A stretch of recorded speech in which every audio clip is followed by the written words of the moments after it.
வணக்கம். Welcome to கதை திரட்டு audio books. இந்த வீடியோவில் நம்ம என்ன கதை கேட்க போகிறோம்னா, என்னோட வானிலா கதையின் நிறைவு பகுதி. நம்ம சேனலை இதுவரைக்கும் சப்ஸ்கிரைப் பண்ணாதவங்க சப்ஸ்கிரைப் பண்ணுங்க. பக்கத்தில் இருக்கிற பெல் ஐக்கானை கிளிக் பண்ணி ஆல்ங்கிற ஆப்ஷனை ப்ரெஸ் பண்ணுங்க. இந்த வீடியோக்கு ஒரு லைக் கொடுத்துட்டு கமெண்ட் பாக்ஸை கிளிக் பண்ணால் ஹைப்புங்கிற ஆப்ஷன் வரும். ஹைப்புங்கிற ஆப்ஷனை கிளிக் பண்ணி இந்த வீடியோவை ஹைப் பண்ணுங்க. வாங்க கதைக்குள்ளே போகலாம். மெல்ல மீளத் தொடங்கி இருந்தான் சிபி. ரணமாய் கொதித்த மனசு கொஞ்சம் கொஞ்சமாய் தன்னை தானே மீட்டெடுக்க தொடங்கி இருந்தது. அதற்குள்ளே 2 மாதங்களுக்கு மேல் ஓடியிருந்தது. இனியும் அமைதியாய் வீட்டில் படுத்து கிடந்தால் வாழ்க்கை சக்கரம் சுழலாது. மீண்டும் ஃபைலை எடுத்துக்கொண்டு வேலை தேட தொடங்கி இருந்தான். அப்பா முழுவதுமாகவே அடங்கி போயிருந்தார். எப்போதும் வெறித்த பார்வையோடு சிந்தனை வயப்பட்டு கிடந்தார். அதை பார்க்க ரொம்ப கஷ்டமாகத்தான் இருந்தது. அவருக்குள் இப்போது மகள்களை பற்றிய கவலை மட்டுமல்ல, தன்னால் சிபியின் வாழ்க்கை தடம் மாறி போன வேதனையும் சேர்ந்து ஆழ் மனதை பிராண்டி இருக்க வேண்டும். சிபி வேலை தேடி சென்ற இடங்களிலெல்லாம் ஆதிராவின் கைங்கரியத்தால் வேலை தட்டி போனது. நொந்து போனான். இனி இங்கிருப்பதில் எந்த அர்த்தமும் இல்லை என்று நண்பர் மூலமாய் வெளிநாடு செல்ல ஆயத்தமானான். 2 வருட ஒப்பந்தம். அம்மாவை விட அப்பாதான் கலங்கி போனார். சிபி, என்னாலதான் உனக்கு இத்தனை கஷ்டமும். குருவி தலையில பனங்காய வச்ச கதையா? நீ சுமக்க தகுந்த பாரத்தை பலு தாண்டியும் உன் மேல சுமத்தி உன் வாழ்க்கையை அழிச்சிட்ட. சட்டென்று அப்பா உடைந்து போய் அழ பதறி போனான். இல்லப்பா, அப்படியெல்லாம் எதுவும் இல்லை. நான் அப்படி நினைக்கவும் இல்லை. இந்த சின்ன பிரிவு கூட என் கடமையை சரியா செய்யணுங்கிறதுக்கான ஏற்பாடுதான். முதல்ல நாம பட்ட கடனை அடைக்கணும். அப்புறம் லாவண்யா கல்யாணத்தை முடிக்கணும். அதுக்கப்புறம் தான் இழந்த நிம்மதி திரும்ப வரும். இல்ல சிபி, நீ அன்னைக்கே வேதனைப்பட்டு பேசின பிறகுதான் எனக்கே என் ஒரு சார்பு நிலை புரிஞ்சது. நிச்சயமா அது உன்னை பாரம் சுமக்க நான் செய்தது இல்ல சிபி. பொம்பளை பிள்ளைங்க வாழ்க்கை நிலை தவறி போயிடுமோங்கிற பரிதவிப்பு தான். அப்பா அழுதார். இத பத்தி மட்டும்தான் யோசிக்கிறையா சிபி? அப்போ உன் வாழ்க்கை? கேட்ட அப்பாவிற்கு புன்னகையை பரிசாக தந்துவிட்டு கிளம்பி விட்டான். கிளம்பும் போது ஒரு தரமாவது நிலாவை பார்க்க வேண்டும் என்று மனசு அழிச்சாட்டியம் செய்தது. ஆனாலும் அதை தன்னாலே தவிர்த்தான். இப்போது நிலாவை தேடி போவது போல் சுயநலம் வேறு எதுவும் இல்லை. தான் தேடி போன வாழ்வு பிரிந்து போனதால் மீண்டும் பழைய உறவை புதுப்பிக்க வந்திருப்பதாக அல்லவா அவள் நினைப்பாள். நிஜமும் அதுதானே. அது மட்டுமல்லாமல் நிலாவிற்கு அவள் உறவினர்கள் நல்ல இடத்தில் மாப்பிள்ளை பார்த்திருப்பதாய் அன்று அவள் சொன்னதும் நினைவில் வந்தது. தன்னால் அந்த வாழ்வு அவளுக்கு தட்டி போக வேண்டாம். தவிர எப்போதும் போல் கடமையை சுமப்பது தனக்கு விதிக்கப்பட்டது என்றே கிளம்பிவிட்டான். ஆனால் ஒவ்வொரு இரவும் வெட்ட வெளியில் சுற்றி திரியும் ஒற்றை நிலாவை பார்க்கையில் மனசு அவளை எண்ணி தவிக்கத்தான் செய்தது. கால வரைபடத்தில் 2 வருடங்கள் என்பது ஒன்றும் அத்தனை பெரிய இடைவெளி இல்லைதான். சிங்கப்பூர் நகரத்தின் தெருக்கள் எல்லாம் அவனுக்கு அத்துப்படியாவதற்குள் 2 வருடம் முடிந்து போயிருந்தது. நிறைய சிக்கனமாயிருந்தான். தேவையற்ற எதையும் தவிர்த்தான். சில நேரங்களில் தேவையானதை கூட தவிர்த்தான். உபரி நேரங்களில் கூட ஓடி ஆடி வேறு வேலை தேடி சென்றான். நாடு வந்து சேர்ந்த போது மகனை பார்த்த மகிழ்ச்சியில் அம்மா கட்டி பிடித்து அழுதாள். சிபி, எத்தனை ஓடுறடா நீ! எல்லாம் எங்களால் தானே. அப்படியெல்லாம் எதுவும் இல்லம்மா. குடும்பத்துல மூத்த பிள்ளையா பிறந்தா, அதுவும் ஆண் பிள்ளையா பிறந்துட்டு சும்மா இருக்க முடியுமா? அதுக்காக நீ இப்படி இருந்தா உன் வாழ்க்கை என்னாகும்டா?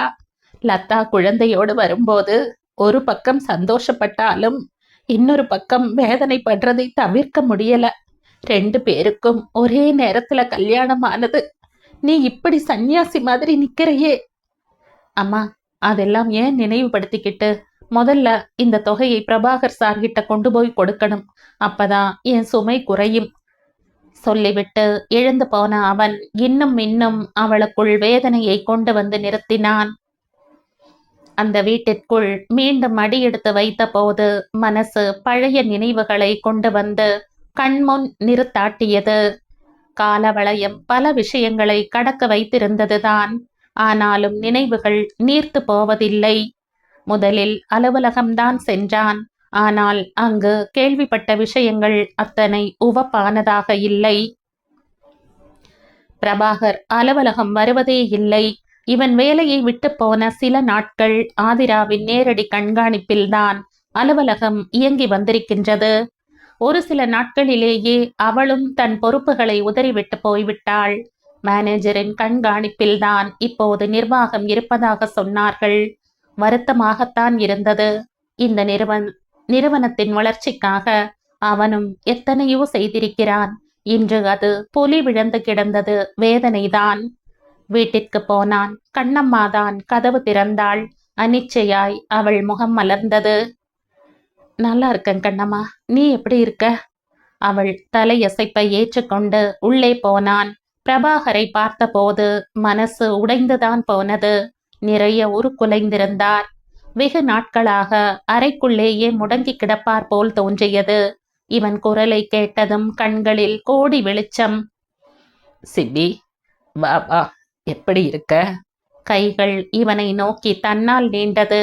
அது ஒரு சிறந்த முதலாளிக்கும் அவரின் நம்பிக்கைக்கும் உரிய ஊழியனுக்குமான அன்பே பிரதானமாய் நின்றது. அந்த அன்பு பிடிக்குள் தஞ்சமானான். ஏன் சார் இப்படி இருக்கீங்க? ரொம்ப தளர்ந்து போய் உங்களை இப்படி பார்க்கறது ரொம்ப கஷ்டமா இருக்கு. அவன் அன்பு அவரை நெகிழ வைத்தது. எனக்கு என்ன சிபி, பிரச்சனைகளை சந்திச்சு சந்திச்சு என் இதயம் கூட இறுகி போச்சு போல. இப்பெல்லாம் அட்டாக் வர்றதில்ல. நீ எப்படி இருக்க? அதற்கு மேல் கேள்வி கேட்க வார்த்தைகள் ஒத்துழைக்கவில்லை. ஒரு நல்லவனுக்கு கிடைக்க வேண்டிய நியாயங்கள் மறுக்கப்படுவது கூட அநியாயம்தான்.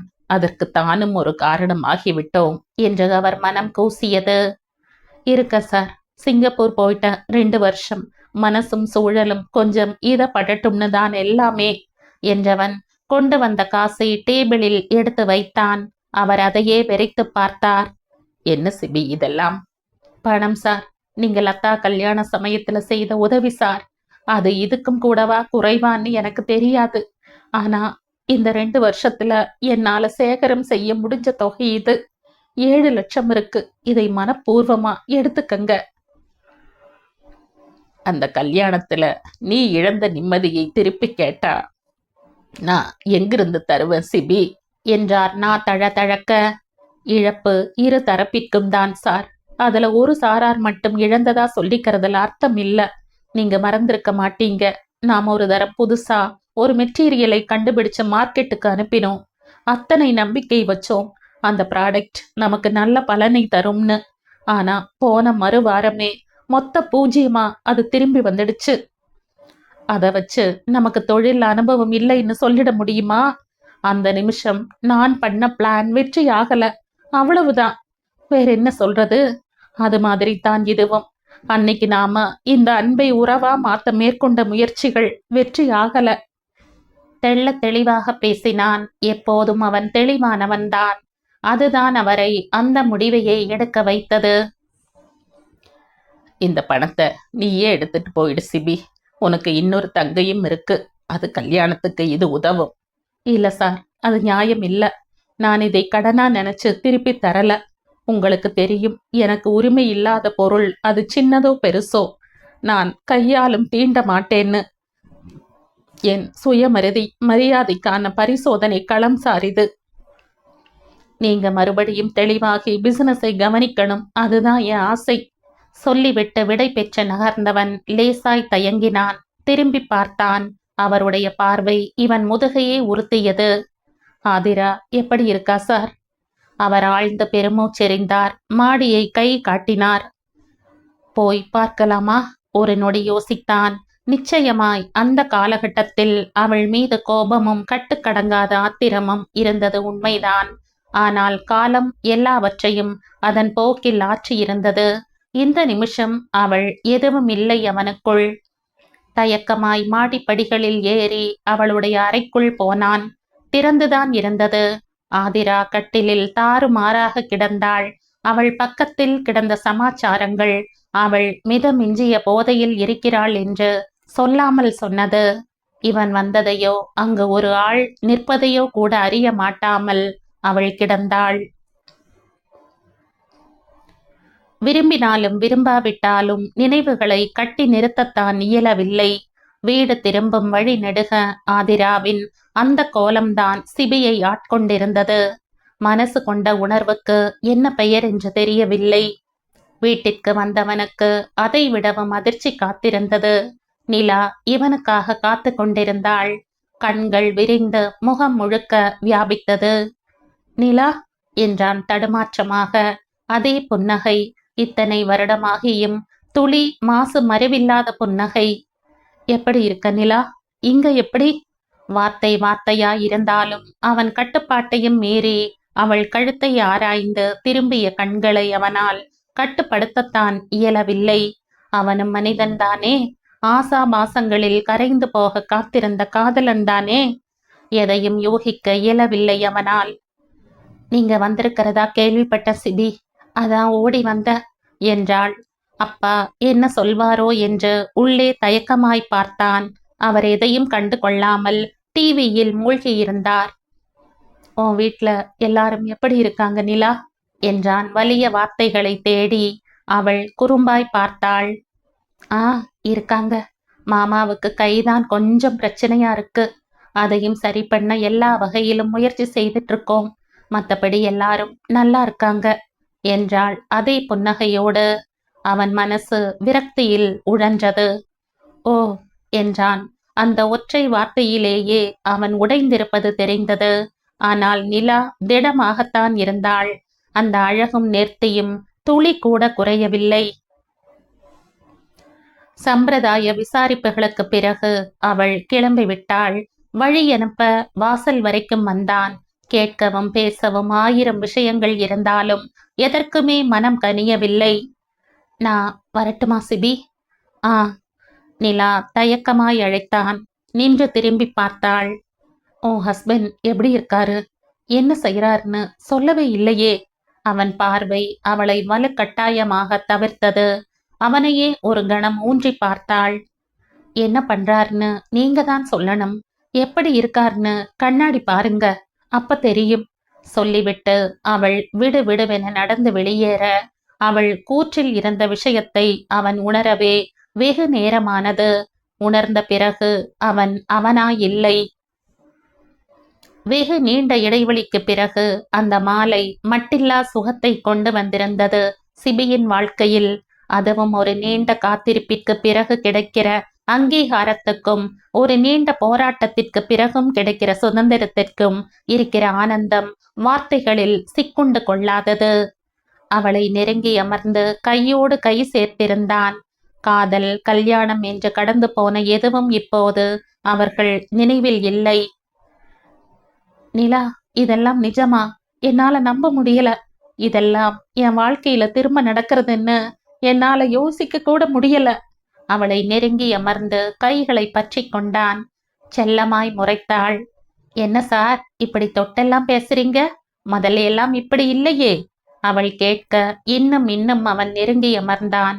அவள் கைகளை வாத்சல்யமாய் பற்றி அழுத்தினான். கைகள் பின்ன அவள் கழுத்தில் முகம் புதைத்தான். வெட்கம் அவளை சிறை பிடித்தது. என்ன சிபி இதெல்லாம்? ஏன் நிலா, பிடிக்கலையா? எல்லோரையும் போல நாமளும் இப்படியெல்லாம் இருந்திருக்கணும். கொஞ்சம் சுயநலம் கூட நல்லதுதான். அவன் இதழ் முணுகியது. இப்பதான் எல்லாத்தையும் உணர்ற நிலா.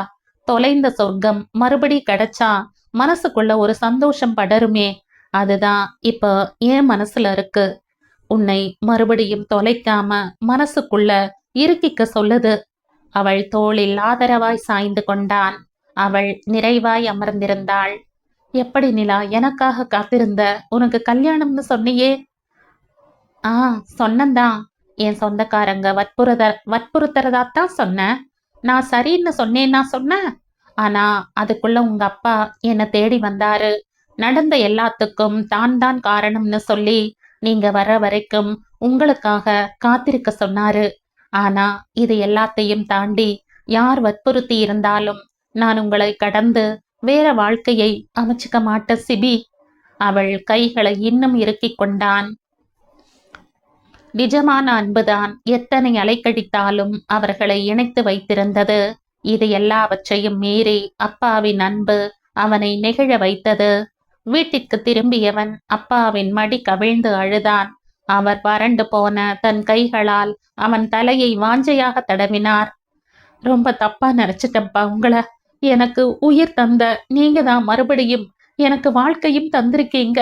அதை கூட நான் முழுமையா உணராம போயிட்டனே. வளர்ந்த மகன் சின்ன குழந்தையாய் தேம்பியது அந்த தகப்பனை கரைத்தது.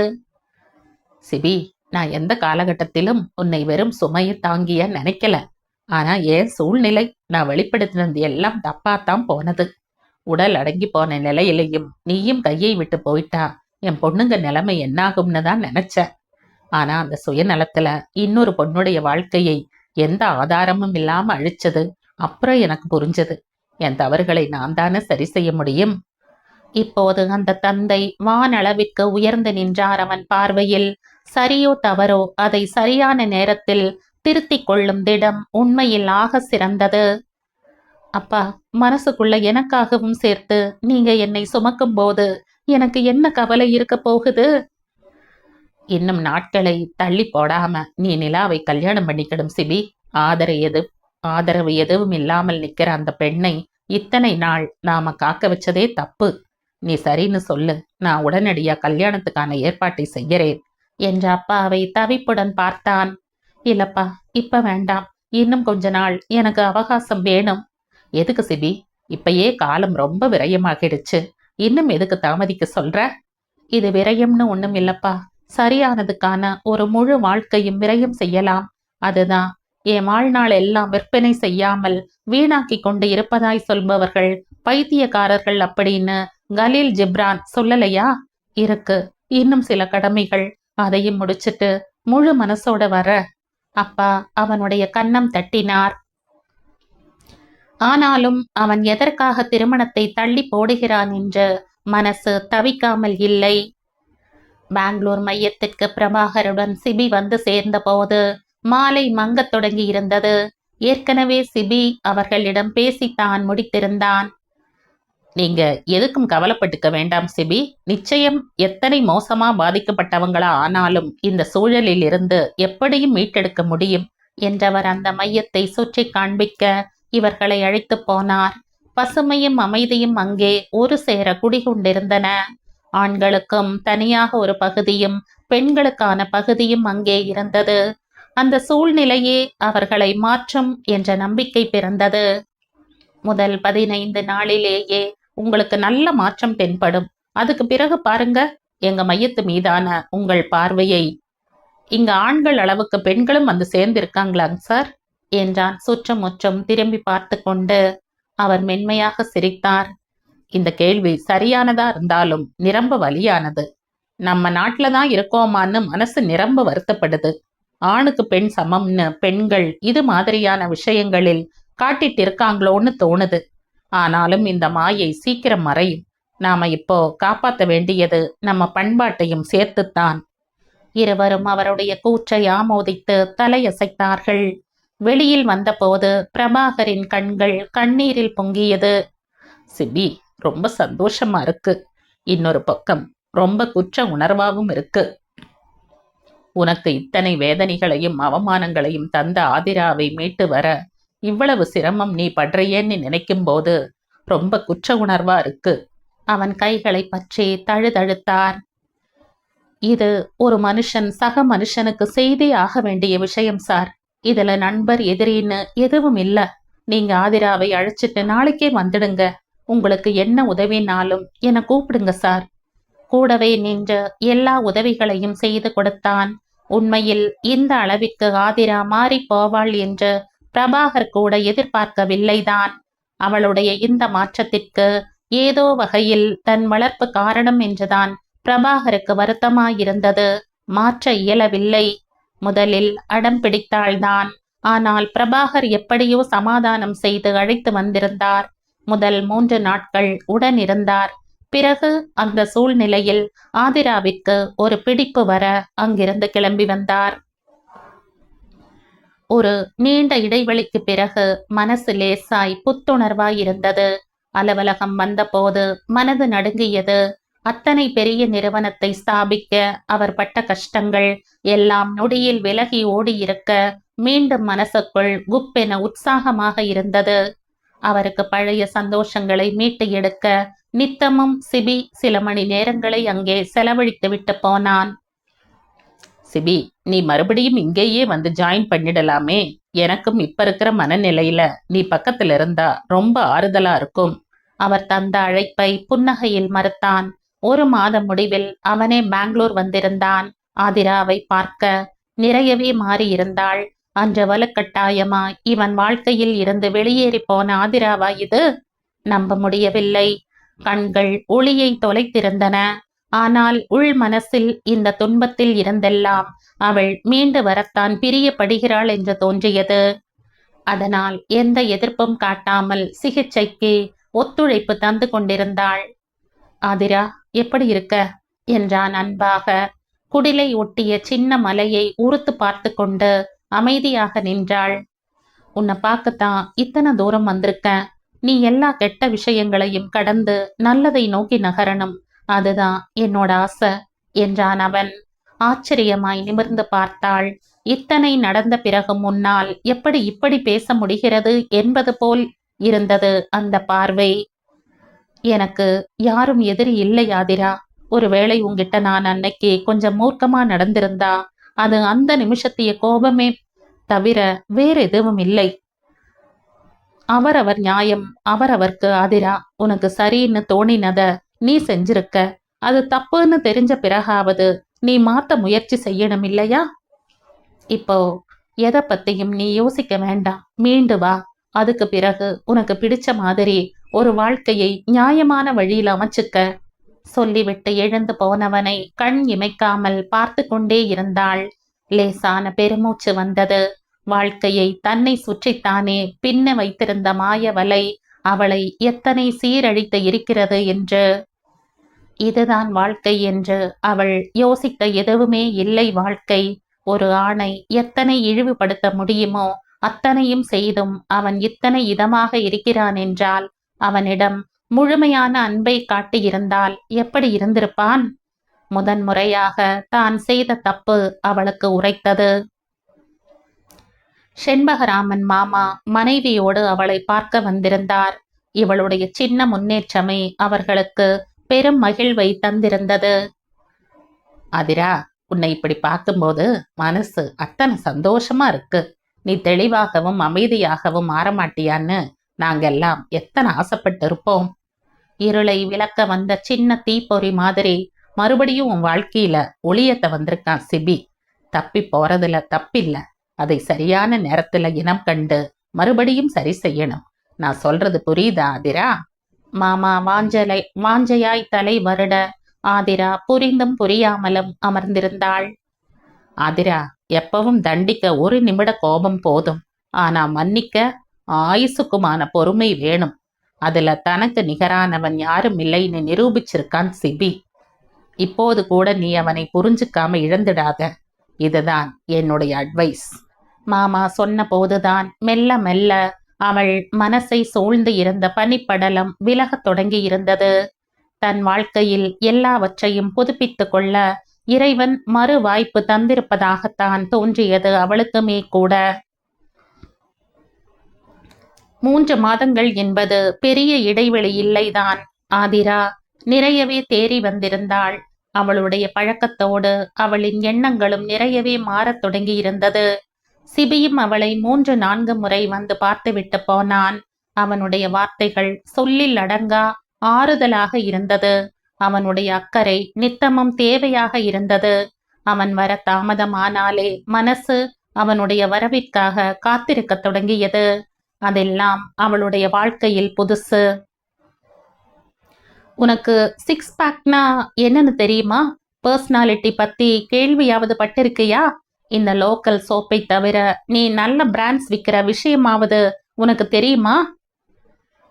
அவள் கேட்ட கேள்விகள் அவனுக்கு நினைப்பில் இருந்ததா இல்லையா தெரியவில்லை. அவளுக்கு நினைவில் வந்து வேதனைப்படுத்தியது. இது எதையும் துளி கூட யோசிக்காமல் வந்து நிற்கும் அவனுடைய அன்பு அவளை மருள வைத்தது. வெறுக்க இவள் காரணம் தேடி அலைந்தாள் அன்று. ஆனால் அன்பு செய்யக்கூட காரணம் தேடாமல் இருந்தான் சிபி. அந்த நேர்மை அவளை கரைத்தது. டிஸ்சார்ஜ் ஆகி காரில் பக்கத்தில் அமர்ந்து பயணம் செய்யும் மகளை கண்களை விரிய விரிய பார்த்தபடி வந்தார் பிரபாகர். இந்த மாற்றம் அழகாக இருந்தது. போன உயிரை திரும்ப கொண்டு வந்து கையில் ஒப்படைத்தது போல காண கிடைக்காததாய் தோன்றியது. அவர் வரலையப்பா உங்க கூட? ஆதிரா சின்ன வெட்கத்துடன் கேட்டபோது பிரபாகரன் வானத்தில் பறப்பது போல உணர்ந்தார். சிபியாமா ஏதோ வேலை விஷயமா வெளியில போகணும்னு போயிருக்கார்மா. எதுக்குப்பா அவர் மறுபடியும் வெளியில வேலைக்கு போகணும்? ஏதோ என் பைத்தியக்காரத்தனம். நான் அப்போ எடுத்த எல்லா முடிவும் சிந்தனையும் தப்பா மட்டும்தான் போனது. இதுதான் வாழ்க்கைன்னு புரியல. இவ்வளவுதான் வாழ்க்கைன்னும் தெளிவில்ல. நிறைய பட்டுட்டேன்பா. எல்லாம் முடிச்ச பிறகு நிமிர்ந்து பார்த்தா ரொம்ப விலகி போயிட்டு இருக்கிறது தெரிஞ்சது. அழகும் கம்பீரமும் பகட்டும் தான் ஆணுக்கான அடையாளம்னு நான் நினைச்சது எத்தனை தப்பு. அன்பும் அக்கறையும் அனுசரணையும் உள்ள ஆண் ஒரு பெண்ணுக்கு கூடவே வழித்துணையா வரும்போதே அவ்வளவு சுகமா இருக்கே. அப்படி ஒரு மனுஷன் எனக்கு வாழ்க்கை துணையா வந்தும் அதை தொலைச்சிட்டு நிக்கிறேனேப்பா. வழி பயணத்தில் வந்து போன மரங்களை விட அந்த வார்த்தைகள் அந்த தந்தைக்கு சுகமானதாக இருந்தது. ஆதிரா இப்போ என்ன யோசிக்கிறமா? மறுபடியும் ஒரு வாய்ப்பு அவர் கூட சேர்ந்து வாழ கிடைக்காதான்னு ஏங்குறம்பா. நிஜமாவா?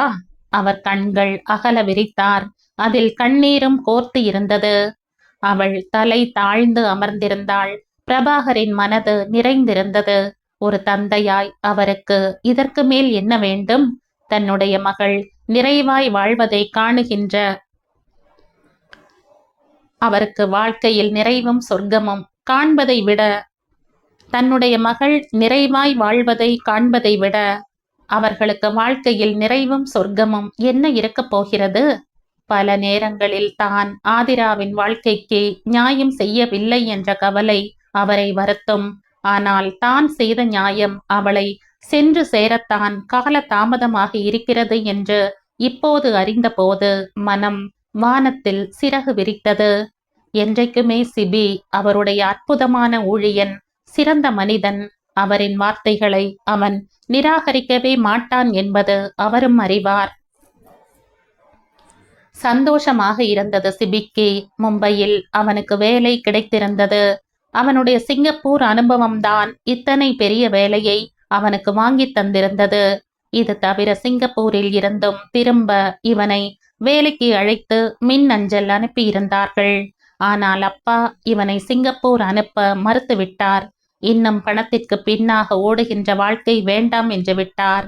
அவனுக்கு நிலாவிற்கும் சீக்கிரமாக மனம் முடித்து விட வேண்டும் என்பதில் அவர் உறுதியாக இருந்தார்.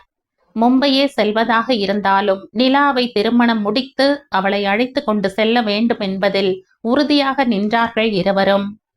சிபி வீட்டுக்கு வந்தபோது அப்பா கொஞ்சம் டென்ஷனாகத்தான் இருந்தார். அம்மாவின் முகத்திலும் பெரியதாய் சந்தோஷம் இல்லை. அம்மா கொண்டு வந்து தந்த காஃபியை வாங்கி கொண்டே கேட்டான். என்னாச்சுமா?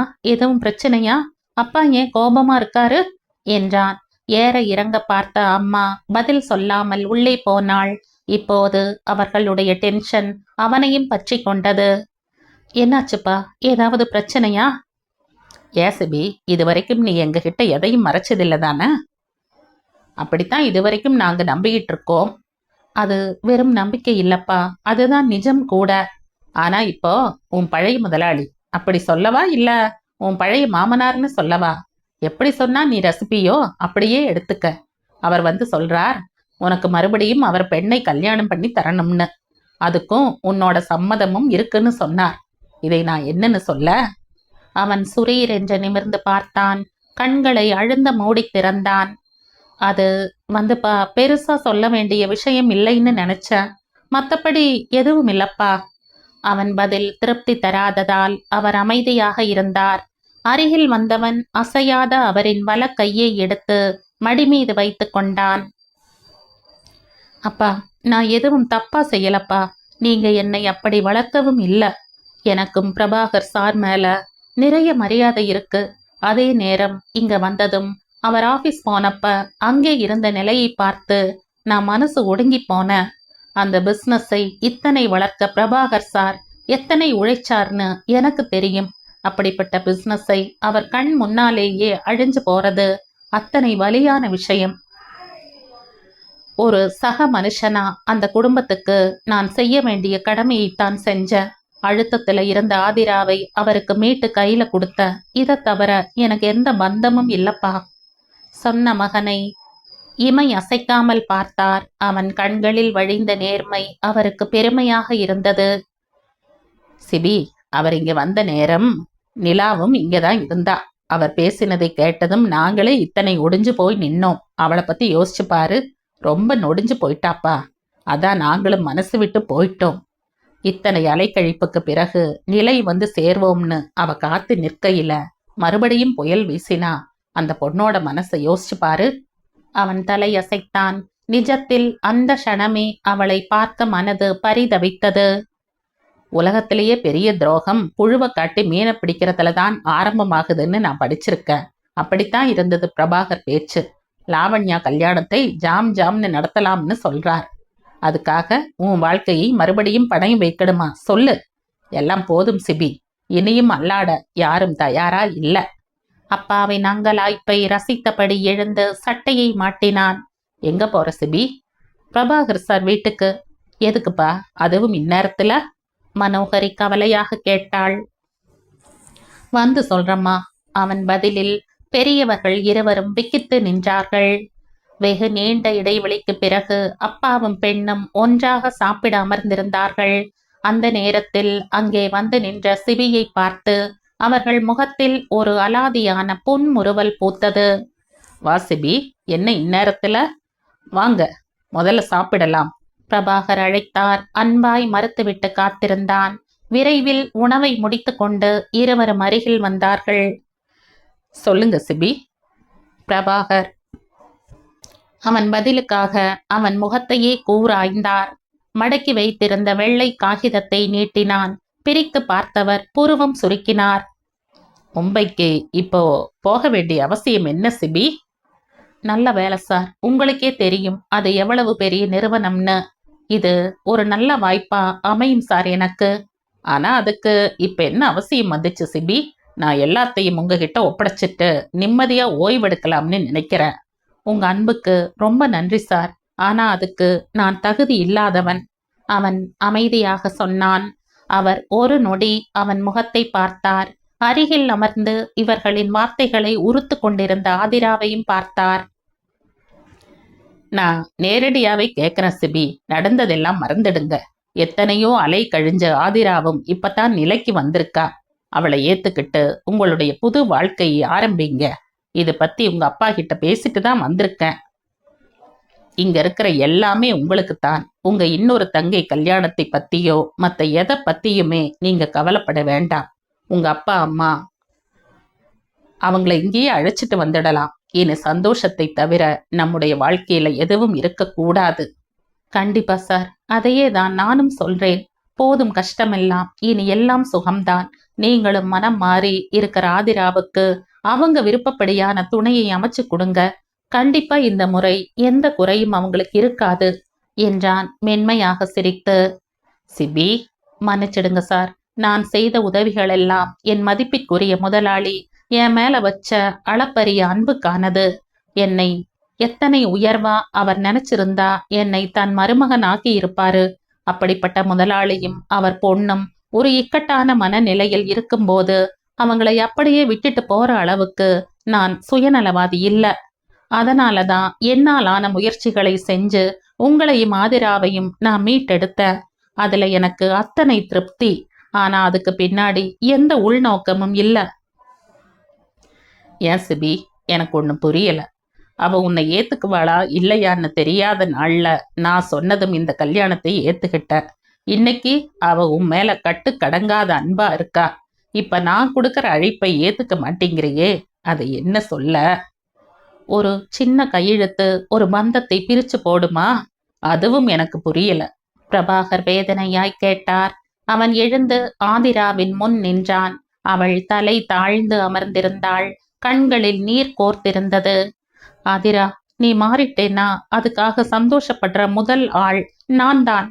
உனக்கான வாழ்க்கைக்கு நிச்சயம் நான் இல்லை. உன் எதிர்பார்ப்புக்கு தகுந்த வாழ்க்கையை நிச்சயம் உன்னால் அமைச்சுக்க முடியும். அதுக்கு ஒரு நல்ல நண்பனா நான் துணை நிற்பேன். All the best. முழு மனதோடு சொல்லிவிட்டு பிரபாகரிடம் வந்தான். ஒரு கயிறு ஒரு பெரும் பந்தத்தை உருவாக்கும்னு நாம நம்புறது நிஜம்னா ஒரு கையெழுத்து அந்த பந்தத்தை முடிச்சிடும்னு சொல்றதையும் நம்பித்தான் ஆகணும் சார். இதுதான் வாழ்க்கை.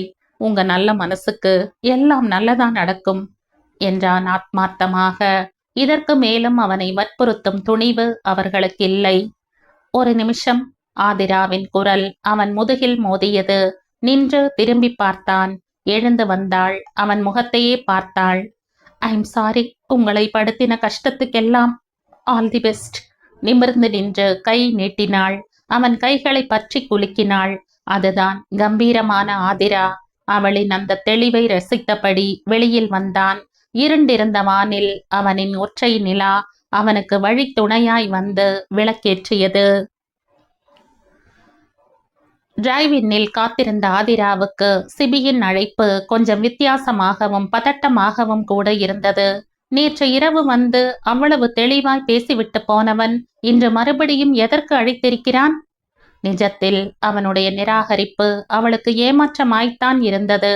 ஆனால் அவள் தைரியமான பெண். எந்த உறவு சிக்கல்களுக்கும் அவள் தளர்ந்து போகக்கூடியவள் இல்லை. அவளை பிரபாகரன் அத்தனை பலகீனமாக வளர்க்கவும் இல்லை. இடையில் ஏற்பட்ட தடுமாற்றங்கள் கூட மேலை நாட்டின் பூச்சு இனம் தெரியாமல் இவள் மீது படிந்ததால் நிகழ்ந்ததே அன்றே. அது ஒன்றும் இவளுக்கான முழு அடையாளம் இல்லை என்று இப்போதுதான் இவளை உணர ஆரம்பித்திருந்தாள். யோசனையின் மத்தியில் நகம் கடித்து கொண்டிருந்தவளை சிபியின் குரல் நிலைக்கு கொண்டு வந்தது. ஆதிரா. புன்னகைத்தாள். அவனும் புன்னகைத்தான். அதில் எந்த கோபமும் இல்லை இருவருக்குமே. ரொம்ப நன்றி ஆதிரா. நான் கொஞ்சம் குழப்பத்தில் இருந்தேன். என்னுடைய வார்த்தைகளை நீ எத்தனை தூரம் சரியாய் புரிஞ்சுட்டு இருப்பன்னு நேத்து முழுக்க யோசனையில் இருந்தேன். ஆனால் நீ இன்னைக்கு இத்தனை தெளிவா இருக்கிறதை பார்த்தா ரொம்ப நிறைவா இருக்கு. சொல்லுங்க சிபி, எதுக்காக என்ன வர சொன்னீங்க? சொல்ற ஆதிரா, முதல்ல இத தெளிவா சொல்லு. என் முடிவால உனக்கு எதுவும் கோபம் இல்லையே? அப்படி சொல்ல முடியாது. கோபம் எல்லாம் இல்லை. ஆனால் வருத்தம் இருக்குதான். நான் மாறிட்டேன்னு நீங்க இன்னும் நம்பலையோன்னு தோணுது. சேச்ச, அப்படி இல்ல. அதை நான் முழுசா உணர்றேன். ஏன் தெரியுமா? இதே பழைய ஆதிராவை நான் இங்க இப்படி தனியா அழைக்க முடியுமா? அப்படி அழைச்சிட்டு இவ்வளவு தாமதமா வந்துட்டு அமைதியா பேசிட்டு இருக்க முடியுமா? அவன் சொல்லிவிட்டு குறும்பாக சிரிக்க அவளுக்கு நிஜமாகவே தான் வாழ்ந்த வாழ்க்கை மீது அருவருப்பு படர்ந்தது. எத்தனை மோசமாக இருந்திருக்கிறோம். அவள் முகம் மாற அவன் சட்டென்று வருந்தினான். ஐம் சாரி ஆதிரா, உன்னை குத்தி காட்ட இதெல்லாம் சொல்லல. உன் மாற்றத்தை நான் எத்தனை உணர்ந்திருக்கேன்னு சொல்லத்தான் அதை சொன்னேன். இட்ஸ் ஓகே, சொல்லுங்க. உனக்கு புரியாதது எதுவும் இல்லை. இந்த வாழ்க்கை ஒரு முறைதான். அதுல கூட காலத்துக்காக பொருந்திட்டு பொறுமையா வாழணுங்கிற அவசியம் இல்லைன்னு நான் நினைக்கிறேன். சிவி, ஆமா மாதிரா, நம்முடைய வாழ்க்கையை நமக்கு ஏத்த மாதிரி வாழற சுதந்திரம் நம்ம எல்லாருக்குமே இருக்கு. உனக்கும் அந்த சுதந்திரம் இருக்கு. இப்ப நான் உணர்வு ரீதியா உனக்கு செய்த உதவிகளை வச்சுட்டு நான் உனக்கு பொருத்தமானவன்னு நீயும் உன் அப்பாவும் நினைக்கிறீங்க. நிஜத்துல நான் உனக்கு பொருந்தாதவன்னு தூக்கி எறியப்பட்டவன் தான். அப்போ என்னுடைய குறைகள்னு நீ நினைச்ச விஷயங்களை இப்போ நீ அட்ஜஸ்ட் பண்ணிக்கிற மன பக்குவத்திற்கு வந்திருக்க. இதை அப்படித்தான் சொல்லணுமே தவிர என்னுடைய குறையா நீ யோசித்தது எதுவும் நிவர்த்தி ஆயிருச்சுன்னு நீ சொல்ல முடியுமா? அவன் கேட்க, பிரில்லியன்ட். ஆதிரா தன்னை மறந்து கைதட்டினாள். அதுதான் ஆதிரா நான் சொல்ல வர்றது. நானாத்தான் இருக்க. நீயாத்தான் இருக்க. உன்கிட்ட இருந்த சில பொருந்தாத விஷயங்கள் விலகி இப்போ அழகான நேர்த்தியான பெண்ணா இருக்க. உன்னுடைய இந்த பக்குவத்திற்கும் அறிவிற்கும் ஏத்த வாழ்க்கை உனக்கு நிச்சயமா அமையும். அதை என்னால அடிச்சு சொல்ல முடியும். இத்தனை விஷயங்களையும் நேத்து உன் அப்பா முன்னாடி பேச முடியாதுன்னு தான் உன்னை இங்க தனியா வர சொன்னேன். என்னை உனக்கு புரியுதா ஆதிரா? கேட்ட அவனை மார்புக்கு குறுக்காய் கைகளை கட்டியபடி புன்முறுவல் பூக்க பார்த்தபடி அமர்ந்திருந்தாள் ஆதிரா. நான் பேசலாமா சிபி? ஷியோர், நான் காத்திருக்கேன். நேத்து நீங்க நிராகரிச்சது நிஜமாகவே எனக்கு வலிச்சது. இல்லைன்னு நான் பொய் சொல்ல மாட்டேன். ஆனா அதுக்கு பிறகுதான் எனக்கு சில விஷயங்கள் தோணுச்சு. நல்ல அனுபவங்களை தந்த உங்க கூட நான் சேர்றதுல எந்த தப்பும் இல்லை. ஆனா எந்த நல்ல நினைவுகளுமே தந்திடாத என்கிட்ட மறுபடியும் என்ன ஈர்ப்பு உங்களுக்கு ஏற்பட்டுட போகுது? அப்படி இல்ல ஆதிரா. Please CP, பேசிடுறேன். நான் மாறிட்டேன். ஆனா அதை உங்களை கல்யாணம் பண்ணித்தான் நான் நிரூபிக்கணும்னு இல்லையே. நேத்து நிறைய யோசிச்சேன். எங்க அப்பாக்கு என்னால எந்த சந்தோஷமும் இல்ல. எப்போதுமே அந்த முழு சந்தோஷத்தையும் என் தந்தைக்கு ஒரு மகளா நான் தரணும் சிபி. இந்த இண்டஸ்ட்ரியில பிரபாகருங்கிற பெரிய பிசினஸ் மேக்னெட்டுடைய தொழில் சாம்ராஜ்யம் நிச்சயம் ஆண் வாரிசு இல்லைங்கிறதால சரிஞ்சிடக்கூடாது. ஆணுக்கு எந்த இடத்திலும் பெண் குறைவில்லைன்னு தான் நிரூபிக்கணும். அதான் அப்பாவோட பிசினஸை நான் இனி அண்டர்டேக் பண்ண போறேன். வாவ்! சிபி கை தட்டி ஆர்ப்பரித்தான். பக்கத்து டேபிளில் இருந்தவர்கள் வித்தியாசமாய் பார்த்தார்கள். அது மட்டுமல்ல, பெங்களூர் மறுவாழ்வு மையம் என் வாழ்க்கையில மறக்கவே முடியாதது. அங்கே போன பிறகுதான் இந்த ஆதிரா புது மனுஷி இல்ல மனுஷியாவே மாறினா. அதே போல இங்கேயும் ஒரு மறுவாழ்வு மையம் அமைக்க போறேன். என்னை மாதிரி எத்தனையோ பேர் தவறி விழுந்தோ தடம் மாறியோ இங்கே தப்பான வாழ்க்கை முறைக்கு தங்களை ஆட்படுத்தி இருக்காங்க. அவங்களை எல்லாம் மீட்டெடுத்து அவங்க குடும்பங்களுக்கு ஒப்படைக்கிறது தான் இனி இந்த ஆதிரா பிரபாகரனின் முழு வேலை. அவள் நெஞ்சை நிமிர்த்தி கம்பீரமாய் சொன்னாள். அவன் கண்கள் கண்ணீரால் நெகிழ்ந்தது. வார்த்தைகள் உணர்ச்சியில் தொலைந்து போயிருந்தது. இவ்வளவுதானா ஆதிரா? இது மட்டும் உன் அப்பாவுக்கு சந்தோஷம் தந்திடுமா? அவன் பரிதவிப்பாய் கேட்டான். அவள் இப்போதும் புன்முறுவல் மாறாமல் அவனை பார்த்தாள். புரியுது சிபி, அதுக்கு காலம் பதில் சொல்லும். கண்டிப்பா இந்த அழகான பயணத்தில் நிச்சயமா எனக்கு இன்னொரு நல்ல மனிதனை கடவுள் அறிமுகப்படுத்துவார். எனக்கு நம்பிக்கை இருக்கு. எப்படின்னு கேக்குறீங்களா? மோசமான அகங்காரமும் ஆணவமும் கொண்ட பெண்ணாய், மற்றவர்கள் உணர்வை மதிக்க கூட தெரியாத மனுஷியாய் நான் நின்னப்பவே உங்களை மாதிரி ஒரு அற்புதமான மனிதனை இறைவன் எனக்கு தந்தார்னா இனி நான் புது வாழ்க்கையை புது மனுஷியா வாழ போறேன். அந்த வாழ்க்கையில சேவையும் பரிவும் மட்டும்தான் இருக்க போகுதுங்கிறப்போ நிச்சயம் என் கண்ணுல இன்னொரு நல்ல மனிதனை இறைவன் காட்டுவார். அவரோட என் காலத்தை சேர்த்தும் வைப்பார்.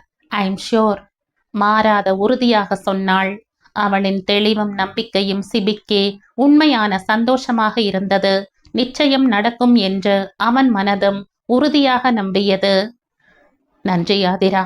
நான் சொல்ல வந்ததை நீ இன்னும் அழகா காட்சிப்படுத்தி என்னுடைய வேலையை எளிதாக்கிட்ட. நிச்சயம் உன்னுடைய இந்த பயணத்தில் நான் ஒரு நல்ல நண்பனா துணை இருப்பேன் எப்பவுமே. பிசினஸிலும் உனக்கு ஏதாவது உதவி தேவைப்பட்டா என்னை எந்த தயக்கமும் இல்லாமல் அழைக்கலாம். நான் உலகத்துல எந்த மூலையில் இருந்தாலும் ஓடோடி வருவேன்.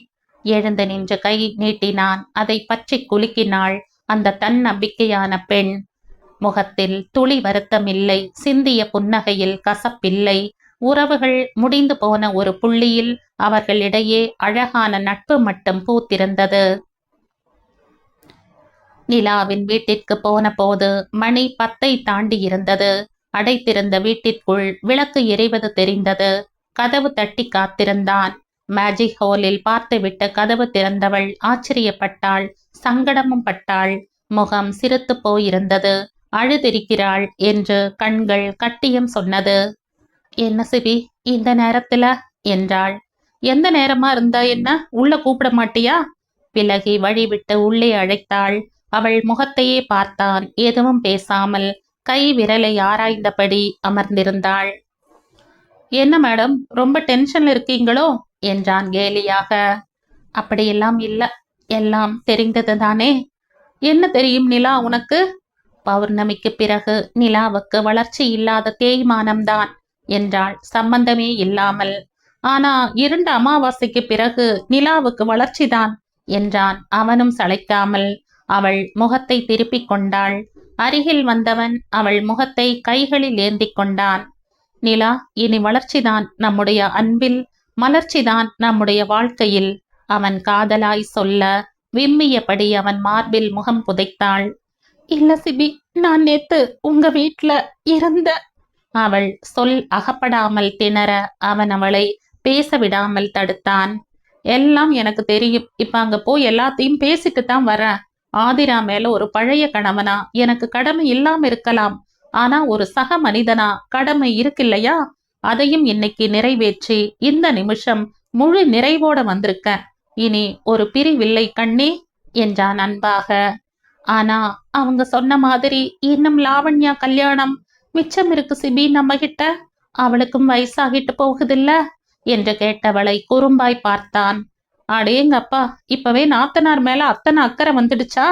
அவன் கேலி செய்தான். சிபி, அவள் சினுங்க அவன் இன்னும் சிரித்தான். முடியும் நிலா, எல்லாம் இப்ப எனக்கு கிடைச்சிருக்கிற வேலையில நிறைய ஸ்கோப் இருக்கு. பாப்போம் இன்னும் 1 வருஷத்துக்குள்ள. கவலைப்படாதீங்க சிபி, நானும் வேலைக்கு போறேன். கண்டிப்பா இதுவும் நமக்கு உதவியா இருக்கும். அவளுடைய அனுசரணை இதமாக இருந்தது. அது அப்ப பார்க்கலாம். இப்ப நீ முதல்ல என் கூட கிளம்பு. எங்க? அதுவும் இந்த நேரத்துல? நான் கூப்பிட்டா நீ நேரம் காலம் எல்லாம் பார்க்க கூடாது நிலா. உத்தரவு. ஆனா அதுக்கு இன்னும் கொஞ்ச காலம் இருக்கு சார். இப்ப சொல்லுங்க, எங்க போறோம்? எங்க வீட்டுக்கு. சாரி, நம்ம வீட்டுக்கு வரும்போது உங்க மருமக கூட வர்றேன்னு அம்மாக்கு வாக்கு கொடுத்துட்டு வந்துட்ட. நீ இல்லாம போக முடியாது.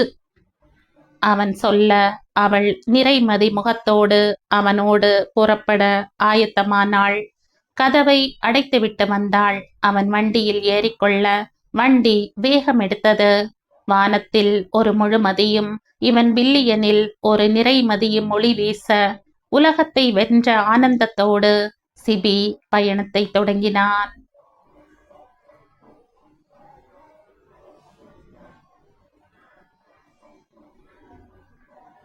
இதோடு இந்த கதை முடியுது. இந்த கதை உங்களுக்கு பிடிச்சிருந்தா லைக் பண்ணுங்க, ஷேர் பண்ணுங்க, சப்ஸ்கிரைப் பண்ணுங்க.